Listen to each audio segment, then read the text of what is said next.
So, I wanted to talk a bit long form about what I'm doing with this app of mine, what I'm doing with this channel. We got a farmer over there. We already waved to each other though, so it's all cool. And so to start with the app, I'm working on making the app a successful business, but as you know, it's always a struggle. I mean, everything in entrepreneurship is always a struggle. And when I'm building out something I've never done before, you know, I'm always worried about failing. I mean, every entrepreneur is worried about failing. And so far, it hasn't been going that great. You know, let's be honest. I've been able to afford, you know, taking my wife to a fancy anniversary dinner. I've been able to afford some things, but this app really isn't paying for itself right now. And as I've been building it out, it's now an app that people love, people use, people really appreciate, but a lot of people just don't know about it. So I've spent a lot of my time refocusing my effort from working on building inside of the app to working on building out this infrastructure of just attention getting, marketing, if you will. And this is a really hard problem to solve for me in particular, because I'm really good at building apps. I'm a professional designer. I've worked at SoundHound, Lyft, Verizon, One Signal, many other companies. And so building an app comes naturally to me, but working on how to market an app, how to share my experience on social media is actually pretty hard and pretty new to me.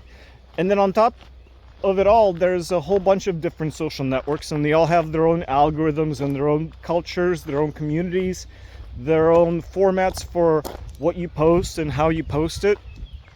So it hasn't been easy. For example, on YouTube here, it's a horizontal format and sometimes a long form format, which is very different from most videos I do almost every day, which are vertical 15-second, you know, put it up on Instagram.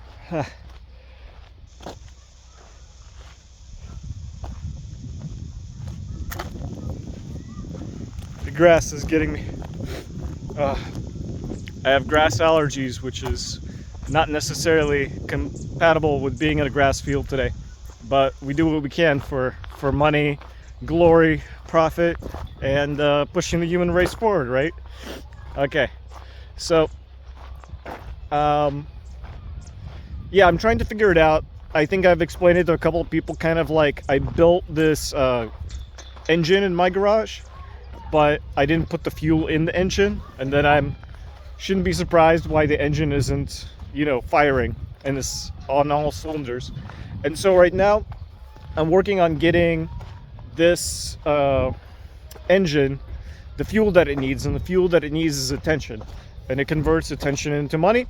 And if it can convert enough attention into enough money, then I can use it to fund building out the engine a lot more and fixing a lot of things people are asking me to fix, as well as building new things people are asking me to build. And in that way, what's worked, a lot of what I've been doing is posting on my Instagram, remixes, as well as posting videos of bikes for sale on Sprocket. People have been generally responding well, but it's been a lot of time and effort running these little experiments to try to figure out what's working and why it's working. And some of the things I found are kind of interesting. Like, you need different types of videos to really attract and retain people, because different videos serve different purposes. You have videos that attract attention, such as remixes of already famous things within a category, like cycling. You may remix a video that has millions of views, and you're so assured that you're going to get some amount of millions of views that way. And then you have videos that I'm walking past a kindergarten, I think. And then you have videos that, you know, are of the bikes, which is a social proof. You're showing that you're selling bikes on your platform, that in fact you have a platform, that you're helping people on that platform sell bikes. and you're also deep linking into the, let's see what happens if you go this way, choosing a branch in the fork of life.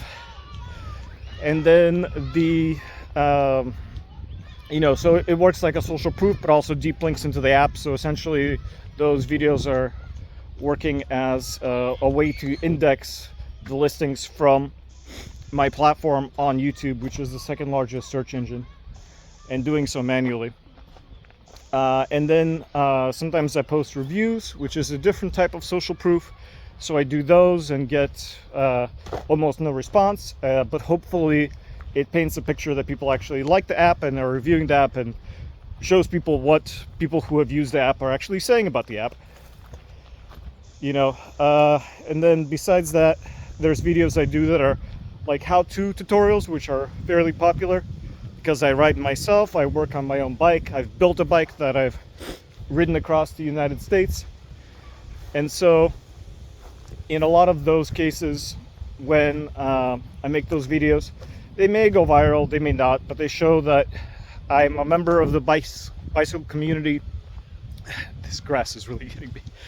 I'm a member of the bicycle community. I know more or less what I'm talking about when it comes to bicycle mechanics. I'm helpful in that I'm available in search results for people that are looking to solve some of the problems with their bikes that I've encountered with my bike repair and maintenance. And so you kind of use those as a train. You set up a sequence where every day for these 15-second videos or reels, you kind of put them in, and I think we've reached a dead end. I'm gonna walk over there and check, but I think it's a dead end. So you put in like carriers, so you have these remixes to just wind up attention, and on Instagram you get like 10 of them per day. So you post all those, and lately I found that they haven't been that effective because they also lock you down into a mode where then you can't post for a couple of days and you get your whole account throttled. So that sucks. But yeah, let me see. Oh, there is a path through here. Okay, so let's see where this goes.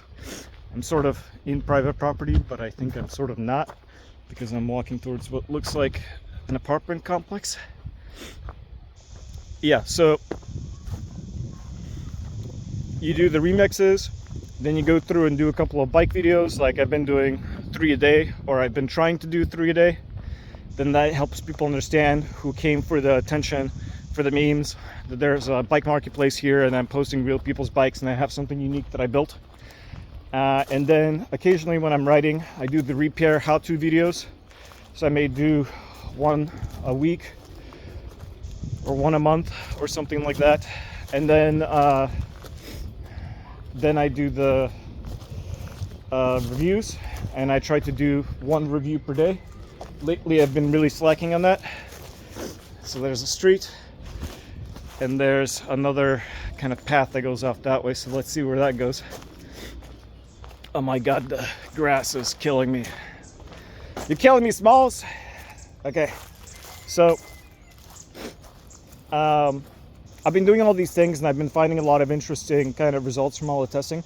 Something I saw recently was like, I wasn't sure whether posting short reels of bicycle listings as screen recordings is actually conductive to my business and how it's converting. But I have been seeing recently that just posting how-to videos is super strong in increasing reach on platforms like YouTube, but then doesn't convert to actual listings or traffic on my platform. But posting the videos of bicycles from my platform actually is, this just keeps going. So we're now here, we were over there earlier, and there's a path there that goes God knows where, so let's take it and get lost together. So the videos of the bikes are actually effective if you post a bunch of them, like I posted 10 the other day, in getting people to show up on Sprocket and to actually post bicycle listings, which means that if they're posting bicycle listings, there's some amount of traffic that's increasing where you could see some profit from them. And in fact, I am seeing the needle not move on iOS when I do this, but I am seeing the needle move excitingly on Android. So it's just a matter of how much per day I can post all this stuff. And I've pretty much, for the most part, stopped working on the app entirely, and my contractors are having to find other clients because I'm now doing just almost pure marketing 24/7 every day. But still, it's not enough to make a living off of. So I don't really know how I'm going to get out of this and what I'm going to be doing here to be successful. But this is one of those videos where I share what I'm working on, I share how it's going, I share the ups and downs with you, and, you know, make myself look like a fool and an idiot. And hopefully at some time in the future, when I am successful, this is going to be one of those videos where I'm going to look back on it and be like, oh, yeah, I was right in these things and I was so wrong in these other things. Because that's what the life of an entrepreneur is. You kind of go through and you stumble through every single stumbling block, and you learn every single lesson every other entrepreneur has learned, but you learn it in a different way, and a way that's unique for you because you have no bearings for how something is supposed to be done right. And to add insult to injury, when you have entrepreneurial work and you're building a platform, a marketplace is, by the way, the most hard thing that you can possibly build as an entrepreneur, a two-sided peer-to-peer marketplace. Right? But like the solutions in terms of marketing and attention getting for this platform, for every entrepreneur, for every business, they're custom. Just like every business has a custom database stack and infrastructure internal to it. So every entrepreneur has to go through this process of figuring out how to market themselves and how to get attention and how to set that up as a repeatable pipeline. And there really isn't a way to shortcut this process other than doing it painfully, slowly, and hoping that you don't run out of capital like I am currently. Grass, fuck you. So in doing what I'm doing,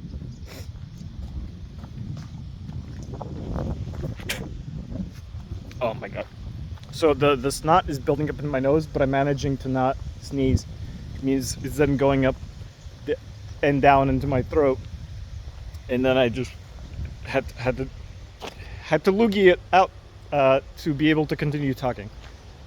And yeah, so in terms of marketing, it's difficult. I'm making some progress. I feel like I'm not making progress today in what are we, in May 2025 as quickly as I want to be. These, by the way, are kind of a sign of the Portuguese dictatorship and the times. These are laundry pools that are used by the public. We kind of live in communism a little bit over here. These have been around since the time of the Salazar dictatorship, and many of them are still in use, especially when you see ones that are not overgrown with algae. That's what that is. So, and this is Portugal, in case you don't know where I am. So the thing that I'm trying to figure out is what are the next steps for my business and my company and how to survive. And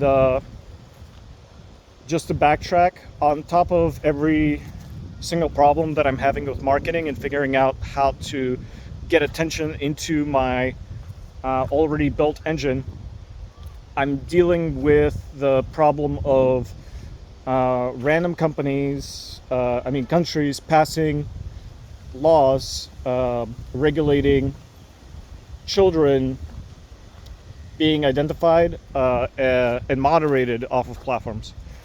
And this is really bad as a small app developer, as a business that's built my engine in the garage without VC funding, because essentially I have the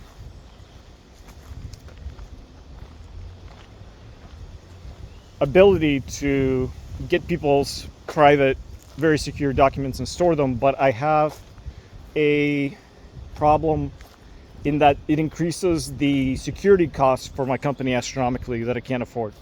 And so to not store these documents, I have to use a third-party verifier and pay them per account to verify accounts that they're not children. But then if I use third-party verifiers, let's say a verifier asks me for 25 cents per person to verify them as a child or not a child. Well, the amount of people that I have to get on my platform for free to even see if they're gonna buy something where they're not gonna pay me anything is astronomical, right? Or to get somebody to sell something and then pay me because they feel like they need the extra features to sell something is astronomical, right? So we're talking like 10,000 per month to verify all the traffic that comes into my platform in order to earn then $100. It's not sustainable. It doesn't make sense. And right now, what I'm pissed off at the legislators about is there isn't a system for developers to ping off of and verify that someone is a child or isn't a child. They just didn't build this, and then they put the requirement onto developers. And when we have these politicians passing these laws without thinking about the repercussions or the technical advancement of the industry, it really harms small businesses like mine, because we cannot succeed in this environment where we have politicians that are, you know, I'm guessing well-meaning, but not informed on how the technology they're legislating actually works. So I tried to write letters, I tried to get them to not pass these stupid things, because I also am really concerned about the safety of children, but let's not kill my business in the process of trying to save children from sex trafficking and other things, right? We have this balance between conservatism and progressivism, and I think many countries are failing in this respect, because what's going to happen is developers like me, and in fact the whole internet, we're just going to have to turn our apps off in most countries in the world that pass these laws, unless and until we can resolve that. And that in itself is bad, because two things: we have revenue from a lot of these countries, and we need revenue from all the countries, especially if we're an international business to survive. So if India and Australia and UK and US pass this laws, right, that's the majority of my revenue stream right now. So how am I gonna make this successful if I have to turn off all of my customers? And secondly, when we do this, how are we going to be promoting small businesses and software from even starting, right? We're basically taking the ceiling for what it takes in capital to make a small business in software successful, and raising it beyond the threshold of what people have in their savings and are willing to risk to become an entrepreneur, to even start to try to invest some of their life savings into making such a business come true and be available to the public and turn into the next, you know, Facebook or Google or something else. And is it the right thing to push small entrepreneurs into always having to seek VC funding and protection from big entities and be put on the path to Wall Street IPO in order to make services and small businesses and provide those offerings to customers domestically or internationally? I believe not. And so I don't like where the world is going, but I also don't like being in the middle of it, where I have this business that I already built where I'm struggling to figure out how to market it and make it profitable, and I still have kind of a window that's closing to figure that out. But what I don't like most of all is that on top of all that, I have these politicians railing me for just trying to make the world better and make people's lives a little easier with buying and selling bicycles. So how do I resolve that? And so here comes the last maybe 5 minutes of this video. I think that what I'm working on right now, the app works. People love the app. So My annual recurring revenue is consistently year over year up like 100 to 300%. I currently have an ARR of like $1,200 a year, which is not a lot, but when you think about what I built with my own hands, without a huge team, without VCs, it's actually pretty incredible, and it's fairly hard. Now, only something like 10% of developers make 1,000 MRR, and so I'm on my way to making it into that elite 10% club, right? And when I'm working on making this app, I think that, yeah, I don't know if I'm going to be successful. I don't know if I have enough capital to keep innovating, to keep jumping over each one of these new roadblocks that are put up in front of me, which is why right now I'm looking for work. And I have some prospects that I think are looking pretty positive, and I'm going to be pursuing those. And so I'm going to be going back into this world where I'm working for corporate, and unfortunately a substantial amount of my time will be taken up by corporate. But then from selling my time as a professional UI UX designer with 15 years experience, again, with 15 years experience, I'm going to be reinvesting some of that money, I'm hoping, back into the app and figuring out how to build this marketing pipeline in an innovative way that works for my specific platform, based on all the experiences I've been running and based on all the grass is getting me again. I've said that already, didn't I? So I'm hoping that if I just keep at it, like when I rode across the United States on a bicycle, I learned that perseverance is key. And so I'm just going to keep hammering at it. Even if it's a reduced speed, I feel like I'm probably doing it the right way for me. And, you know, doing it at a reduced speed is still doing it somehow.